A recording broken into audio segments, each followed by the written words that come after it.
Bonjour à vous. Donc effectivement, il me revient la tâche de présenter les éléments de bilan des accords agréés au titre de l'obligation d'emploi de travailleurs handicapés, puisque nous avons fait un bilan pour la première fois en fin d'année dernière.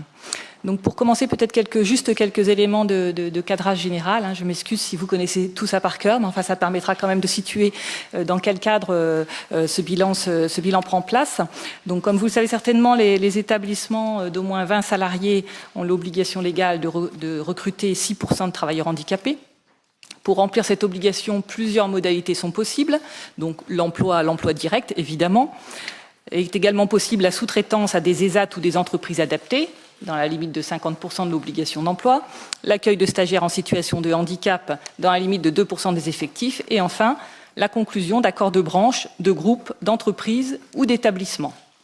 Donc c'est de ça que je vais vous parler aujourd'hui, sachant que ces accords doivent eux-mêmes prévoir la mise en œuvre d'un programme annuel ou pluriannuel en faveur des travailleurs handicapés. Et ces accords sont agréés par l'État, évidemment, pour en vérifier, j'allais dire, la consistance, au sens de l'obligation d'emploi des travailleurs handicapés. Et pour les entreprises qui ne recouraient à aucune de ces différentes modalités, à défaut, l'employeur s'acquitte de son obligation d'emploi en versant à l'AGFIP une contribution annuelle qui peut être pour la totalité ou pour une partie et qui est de son obligation d'emploi et qui est modulée selon la taille de l'entreprise. Donc l'objectif qui est visé à travers le fait d'avoir prévu cette modalité d'accord d'entreprise agréé au titre de l'obligation d'emploi, c'est de faire du handicap permettre à l'entreprise de s'emparer de cette problématique, de la mettre dans le dialogue social, de la mettre vraiment au cœur de ses préoccupations et de son dialogue.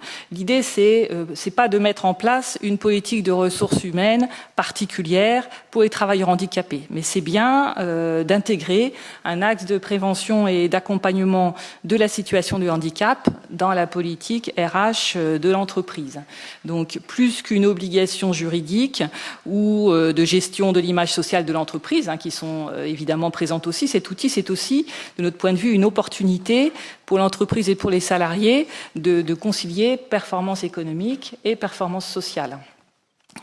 En effet, le fait de se doter d'une politique négociée sur l'accompagnement, sur la valorisation des parcours professionnels des personnes en situation de handicap, ça peut constituer une valeur ajoutée pour l'entreprise en matière de politique RH et aussi en termes de productivité, avec notamment la construction de parcours personnalisés qui peuvent prévenir les situations d'inaptitude au travail. Donc l'économique et le social se rejoignent autour de ces accords ainsi que la préoccupation de dialogue social.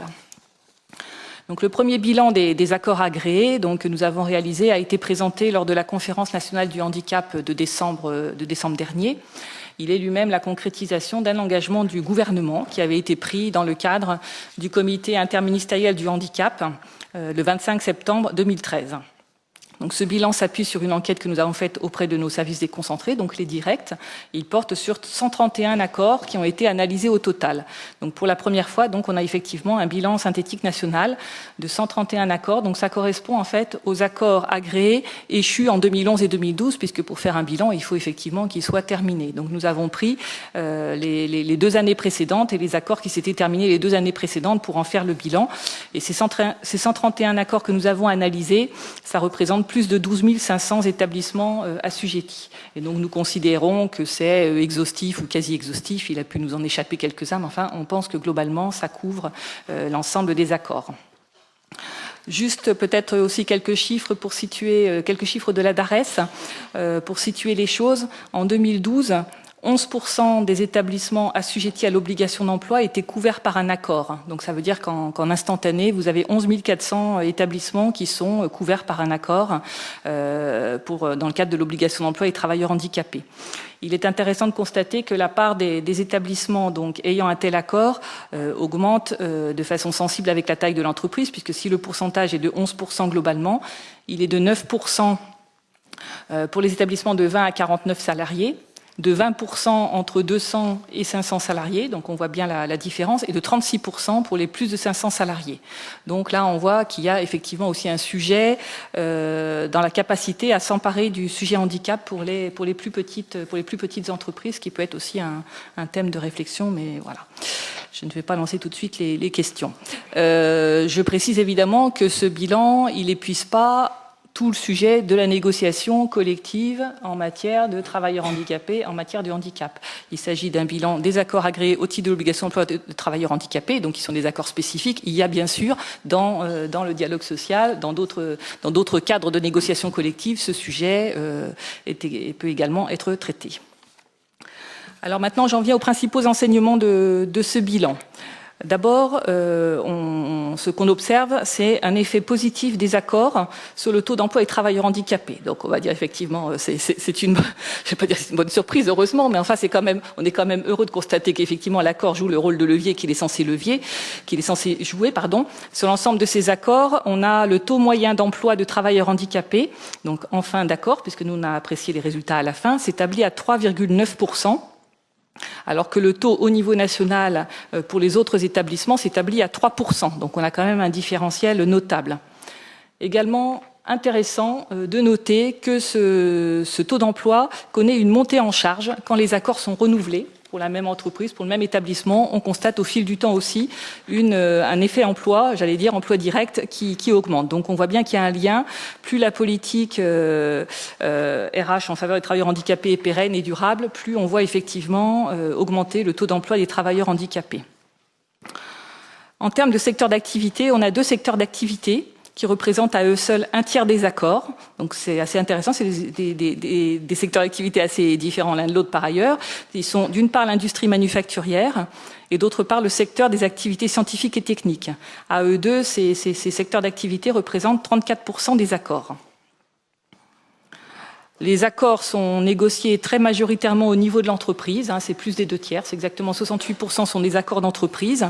On a des accords de groupe à 16% et des accords de branche à 3% qui sont encore minoritaires. Donc pour mémoire, je rappelle les 5 accords de branche que nous avons, qui sont passés avec le Crédit Agricole, la Caisse d'épargne, la Banque Populaire, FEAP Croix-Rouge et la branche des entreprises du médicament. Autre élément pas forcément extrêmement surprenant, mais on constate une concentration géographique marquée avec près des 3/4 des accords qui se situent en Île-de-France. Bon, ça s'explique notamment évidemment du fait de la concentration des sièges sociaux dans cette région. Le montant, si on regarde l'aspect budgétaire, on observe que le montant total des budgets réalisés dans le cadre de ces accords et sur la durée des accords s'élève à environ 310 millions. Ce qui représente une consommation de 82% du budget initialement prévu. Puisqu'au début de l'accord, il y a un budget qui est prévu, qui est équivalent à l'obligation d'emploi des travailleurs handicapés. À la fin de l'accord, donc, on constate le budget. Donc, on a constaté effectivement un budget de 310 millions globalement et donc une consommation de 82%. Donc, dans ce cas-là, que se passe-t-il? Le différentiel, quand tout le budget prévu n'a pas été consommé, il est rajouté à l'accord suivant quand il y a un renouvellement où il donne lieu à un versement différentiel auprès de la GFIP. Voilà, l'idée, c'est pas évidemment d'éviter l'obligation de versement à la GFIP en ayant un accord qui ne serait pas en fait mis complètement en œuvre. Alors si on analyse les budgets, on constate que le premier poste en fait sur lequel les entreprises ont effectué des dépenses, c'est le maintien dans l'emploi. C'est le plan d'action dédié au maintien dans l'emploi des travailleurs handicapés ou en risque d'inaptitude, qui concentre 27% des dépenses réalisées. En second poste, on va trouver des ressources qui sont dédiées à la vie et à la mise en œuvre de l'accord, c'est-à-dire tout ce qui est animation, pilotage et suivi de l'accord, avec 20% des budgets qui y sont consacrés, avec notamment le plus souvent la mise en place de cellules handicap ou d'un dispositif de suivi de ce type-là. En troisième position, on trouve le plan d'embauche et en quatrième, plan d'insertion et de formation. Voilà, ça, c'est les principaux postes, j'ai pas repris tous les postes, mais ce sont les 4 principaux. Alors, concernant le contenu des accords et des actions réalisées, donc les accords incluent un plan d'embauche de façon obligatoire, c'est ce qui est prévu par les textes, et par ailleurs, ils doivent inclure 2 plans optionnels au choix parmi les 3, que sont un plan d'insertion et de formation, ou un plan de maintien dans l'entreprise, ou un plan d'adaptation aux mutations technologiques. Ce que l'on constate en fait, quand on analyse les actions réalisées, c'est qu'on en a une priorité très forte qui est donnée à l'axe maintien dans l'emploi, puisqu'on le retrouve dans 90% des accords. Je disais à l'instant que c'était le premier poste de dépense, mais c'est effectivement celui qu'on retrouve parmi les plans optionnels, c'est vraiment celui qui est massivement présent. Dans ces plans de maintien dans l'emploi, la mesure la plus utilisée, ce sont des adaptations de postes, avec 10 600 mesures recensées, mais on a évidemment aussi des mesures de reclassement ou de changement de poste. On a environ 2500 mesures de ce type qui sont recensées. Donc on voit d'ailleurs que ça va dans le sens de l'évolution de la réglementation, puisque depuis 2015, nous avons rendu obligatoire un plan de maintien dans l'emploi dans le cadre de la négociation des accords agréés au titre de l'obligation d'emploi des travailleurs handicapés. À vrai dire, on l'avait décidé avant même de voir le bilan, qui quelque part nous conforte dans le fait que c'est effectivement une priorité pour les entreprises, mais nous ne savions pas que nous aurions un chiffre aussi important avant d'avoir fait le bilan de ces accords. Alors la perception du maintien dans l'emploi, évidemment, on voit qu'elle diffère selon les entreprises. Sous ce vocable général, il peut s'agir, ça peut être de l'anticipation de situations à risque et l'instauration de mesures de prévention, ou ça peut être une approche plus strictement liée à l'adaptation du poste et des conditions de travail.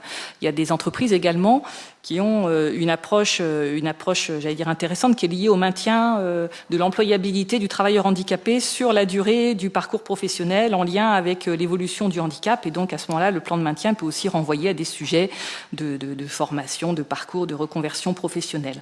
Donc sous des vocables très généraux, on voit qu'on trouve des mesures qui sont finalement assez diversifiées, et que là aussi on sent des effets, il peut y avoir des effets de maturité.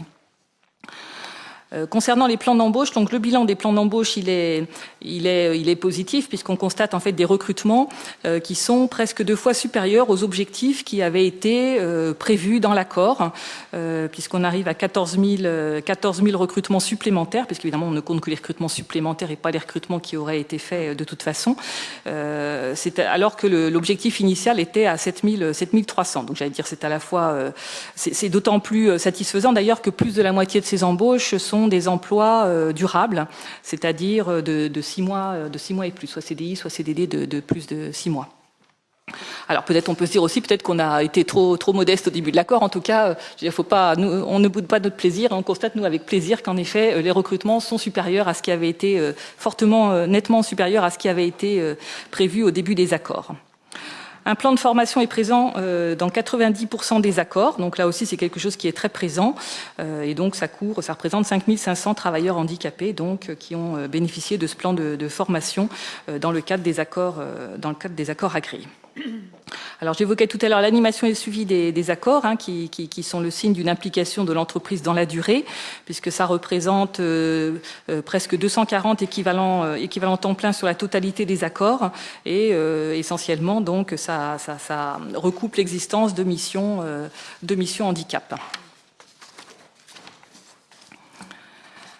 Alors juste pour terminer, peut-être quelques perspectives ou pistes de réflexion. Donc ce bilan que je vous ai retracé très très rapidement, c'est une première étape. C'était une première étape, comme ça a été souligné, ça n'avait jamais été fait. Nous avons prévu évidemment de réitérer. Fin 2015, nous publierons un nouveau bilan qui cette fois portera sur les accords qui sont venus à échéance en 2013 et 2014 et qui comportera des précisions d'ordre quantitatif et qualitatif qui permettront de mesurer les tendances d'évolution, puisque l'intérêt c'est évidemment non seulement d'avoir la photographie mais de voir après comment les choses évoluent dans le temps. En termes de perspective, lors de la conférence nationale du handicap du 11 décembre 2014, il y a eu plusieurs annonces du président de la République visant à une meilleure prise en compte du handicap au sein de l'entreprise, et notamment 2 qui concernent donc le sujet des accords agréés, puisqu'il a annoncé qu'il y aurait une réflexion sur la simplification du cadre réglementaire des accords agréés pour le rendre plus incitatif. Et il a annoncé aussi un souhait de triplement d'ici à 3 ans du nombre d'accords agréés. Donc nous avons mis en place à la DGEFP, il y a quelques mois, un groupe de travail associant donc la Direction générale du travail, associant la GEFIP, associant des services déconcentrés pour travailler sur ces questions. Et ce groupe de travail, il va maintenant être élargi aux entreprises, aux partenaires sociaux et aux associations. Les objectifs de ce groupe de travail, eh bien, c'est alors d'abord de refondre le guide des accords existants pour en faire une vraie boîte à outils actualisée et opérationnelle qui puisse servir à la fois au service de l'État et aux services et aux entreprises.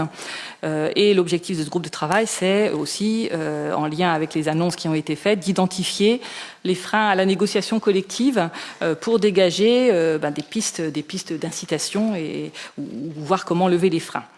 On a déjà identifié à ce stade plusieurs freins à la négociation collective et je suis sûre que le débat pourra aussi peut-être en évoquer d'autres. Donc parmi ce qu'on a identifié, donc il y a l'aspect taille de l'entreprise, comme on le voit, on peut le lire directement dans les statistiques. Les petites entreprises n'ont pas forcément un service RH suffisamment organisé pour s'emparer du sujet. Donc on voit bien qu'il y a la question de la capacité à faire des plus petites entreprises. Il y a le sujet des contraintes liées à la procédure de conclusion d'un accord, donc réflexion à mener sur la procédure, est-elle trop complexe, la réglementation est-elle trop complexe. Donc ça, c'est des choses qu'il faut aussi que nous rebalayons. Un autre frein qui a été évoqué, enfin qu'on a pu voir également, c'est que le fait de conclure un accord, ça prive des aides et prestations de l'AGEFIP, donc parfois il peut y avoir un calcul de la part des entreprises par rapport à ça. Et puis peut-être aussi une encore trop faible connaissance ou appropriation par les partenaires sociaux de ce sujet. Voilà, donc ça c'est notre programme de travail pour les mois à venir, c'est effectivement d'identifier comment comment développer cette négociation collective en matière de travailleurs handicapés.